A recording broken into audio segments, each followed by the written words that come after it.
Hi అందరికీ welcome back to my channel. ఈరోజు recipe కాకరకాయ కారప్పొడి. చాలా సింపుల్గా టేస్టీగా చేసుకుందాం రండి. చాలా సింపుల్ అండి, టేస్టీగా కూడా ఉంటుంది. ఫస్ట్ కాకరకాయలన్నీ చిన్న చిన్న ముక్కలుగా కట్ చేసుకొని పెట్టుకోవాలి. ఇందులోకి కొంచెం సాల్ట్ అండ్ అలాగే కొంచెం పసుపు వేసుకొని ఒక్కసారి అలా మిక్స్ చేసుకోవాలి. ఇప్పుడు మూత పెట్టుకొని పక్కన పెట్టుకుందాము. ఇవి కొంచెం అందులో ఉన్న నీరంతా బయటకు వచ్చేంత వరకు. ఇప్పుడు స్టవ్ ఆన్ చేసుకొని ఒక ప్యాన్ పెట్టుకొని అందులో 1 టేబుల్ స్పూన్ ఆయిల్ వేసుకొని ఆయిల్ కొంచెం హీట్ అయిన తర్వాత 2 టేబుల్ స్పూన్ శనగపప్పు వేసుకొని మంచిగా ఫ్రై చేసుకోవాలి. ఇవి కొంచెం ఫ్రై అయిన తర్వాత మినప్పప్పు 2 టేబుల్ స్పూన్ వేసుకొని మంచిగా ఫ్రై చేసుకోవాలి.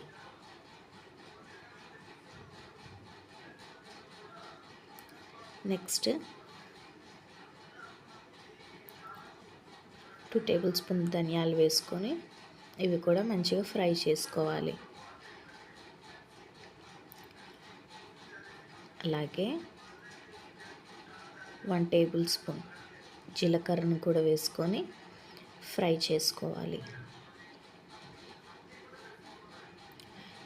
ఇదంతా సిమ్లోనే పెట్టి ఫ్రై చేసుకోవాలి. కొంచెం పుల్లన్నీ బ్రౌన్ కలర్ వచ్చే వరకు ఫ్రై చేసుకోవాలి. ఇవి మంచిగా ఫ్రై చేసుకున్నాక కారానికి సరిపడా ఎండుమిర్చి వేసుకొని అవి కూడా మంచిగా ఫ్రై చేసుకోవాలి. ఇలా అంతా మంచిగా ఫ్రై చేసుకున్నాక కొంచెం చింతపండు, ఉసిరికాయ సైజ్ అంత చింతపండు వేసుకొని మంచిగా ఫ్రై చేసుకోవాలి. అలాగే నీట్గా వాష్ చేసి పెట్టుకున్న కరివేపాకు కూడా కొంచెం యాడ్ చేసుకోవాలి. ఇవి అంతా మంచిగా ఫ్రై చేసుకోవాలి. కరివేపాకు అనేది కొంచెం మంచిగా క్రిస్పీగా అయ్యేంత వరకు ఫ్రై చేసుకోవాలి.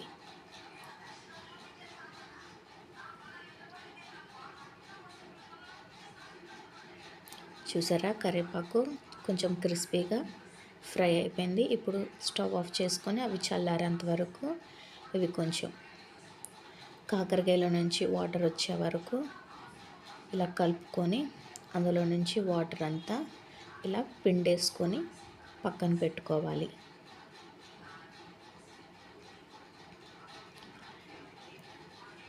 అంతా వాటర్ అన్నీ గట్టిగా పిండేసుకొని పక్కన పెట్టుకోవాలి.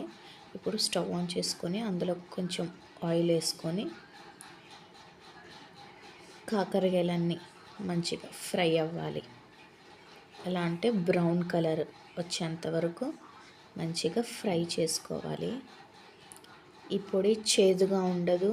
ఎవరైతే కాకరకాయ తినారో ఒక్కసారి ఇలా ట్రై చేసి చూడండి, చాలా బాగుంటుంది. వేడి వేడి అన్నంలో నెయ్యి వేసుకొని ఈ పొడి వేసుకొని తింటే చాలా కమ్మగా ఉంటుందండి. ఇలా బ్రౌన్ కలర్ వచ్చిన తర్వాత స్టవ్ ఆఫ్ చేసుకొని పక్కన పెట్టుకోవాలి. ఇలా క్రిస్పీగా అయ్యేంత వరకు ఫ్రై చేసుకోవాలి. ఇప్పుడు మిక్సీ జార్ తీసుకొని ఫస్ట్ పప్పులు ఫ్రై చేసుకున్నాం కదా, అదంతా మిక్సీ జార్లోకి వేసుకొని తగినంత సాల్ట్ వేసుకొని మంచిగా మిక్సీ పట్టుకోవాలి. ఇదంతా మంచిగా మిక్సీ పట్టిన తర్వాత కాకరకాయ ముక్కల్ని కూడా వేసుకొని వెల్లుల్లిని కూడా వేసుకొని ఫైన్గా మిక్సీ పట్టుకోవాలి. అంతేనండి, సింపుల్, ఎంతో టేస్టీ కాకరకాయ రెడీ. సబ్స్క్రైబ్ చేసుకోండి.